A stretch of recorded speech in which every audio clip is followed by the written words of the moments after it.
Ayan, nais ko uling mag-share sa inyo ng Word of God kung paano kailangan talaga ito ng buong mundo.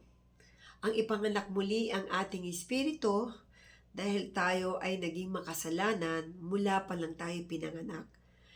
Ito ay minan natin kay Eva at kay Adan. Kaya na lamang, gano'n na lamang ibinigay ng Diyos kanyang buktong na anak upang ikaw at ako ay muling maborn again ang ating espiritu. Kung tayo pinanganak sa laman, ay sa laman. Ngunit ang Diyos ay espiritu, kaya kailangan tayo ipanganak ang ating espiritu at ito'y linisin ng ating Panginoong Hesus. Kaya nga sinabi niya, di ba, sa John 3:16, "For God so loved the world that He gave the only begotten Son. For those who believe in Him shall not perish but have everlasting life."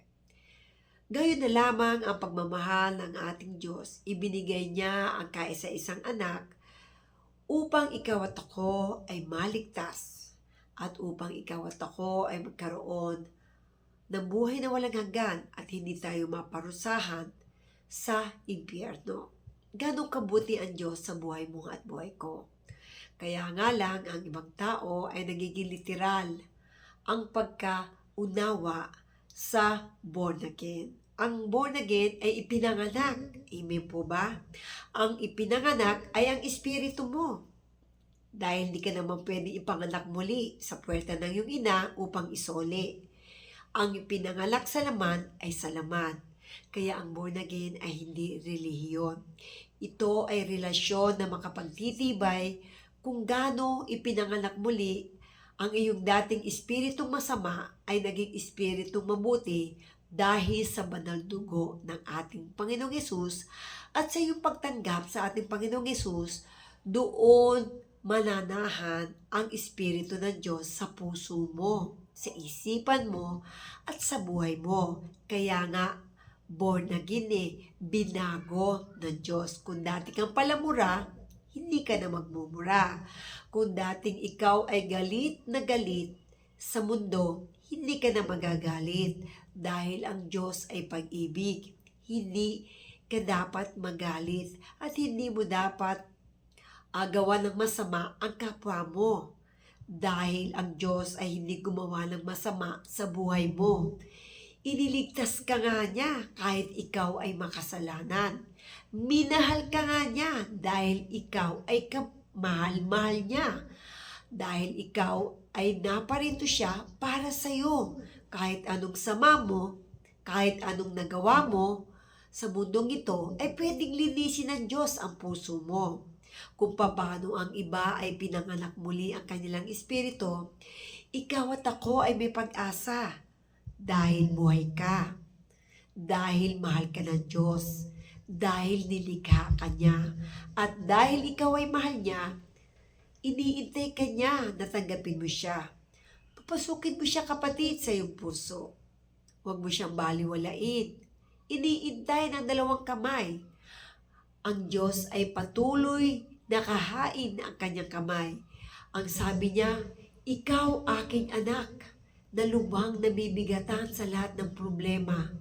Narito ako, tumatawag at nag-iintay sa iyong pagsuko." Kaya anong sabi ng Panginoong Hesus sa kanyang salita? Kung ikaw ay lubhang nabibigatan na sa problema mo, isuko mo sa kanyang paanan at handang makinig ang Diyos. Tumawag ka, manalangin ka, at ang Diyos ang bahalang mag-restore ng iyong nararamdaman. Lahat ng bagay ay kaya niyang pawiin. Ang lahat ng bagay ay bigyan niya ng kapayapaan. Magkakaroon ka ng pahingahan. Sasabihin mo sa iyong sarili, "Lord, patawarin mo ako. Marami akong kasalanan mula pa nang ako'y nilikha mo. Patawarin mo ako, Panginoon. Tinatanggap kitang tagapagligtas ng aking buhay. Manahan ka sa aking puso. Hugasan mo ng iyong banal na dugo ang aking puso. At ang dugo mo ang manahan. Dugo ni Kristo ang aking kailangan. Patawarin mo ako, linisin mo ako, at patuloy kong sinusuko ang aking sarili. Tinatanggap kita, Panginoong Hesus, sa aking buhay. Maghari ka at patuloy na ikaw ang manguna habang ako'y nabubuhay. Itala mo ang aking pangalan sa iyong aklat ng buhay, sa iyong kalangitan, at sundin kita ayon sa iyong pag-utos sa akin, ayon sa iyong pagkatawag sa akin. Handa ako mag-serve sa iyo, handa ako maglingkod sa iyo. Panginoong Hesus, ikaw ang manguna sa buong pamilya ko, at patuloy ko dinudulog sa iyo na ma-born again Christian ang aking patay na espiritu at muli mong ipanganak ang aking espiritu. Hugasan mo ito, Lord, ng iyong banal na dugo. Tinatanggap kita, Panginoon at tagapagligtas ng aking buhay. Panginoon ng aking buhay, manahan ka sa aking puso at makikinig ako ng mga awiting makalangit at makikinig ako ng iyong mga salita na kung saan napapanood ito sa cellphone, sa TV, at napapakinggan ito sa mga radio station.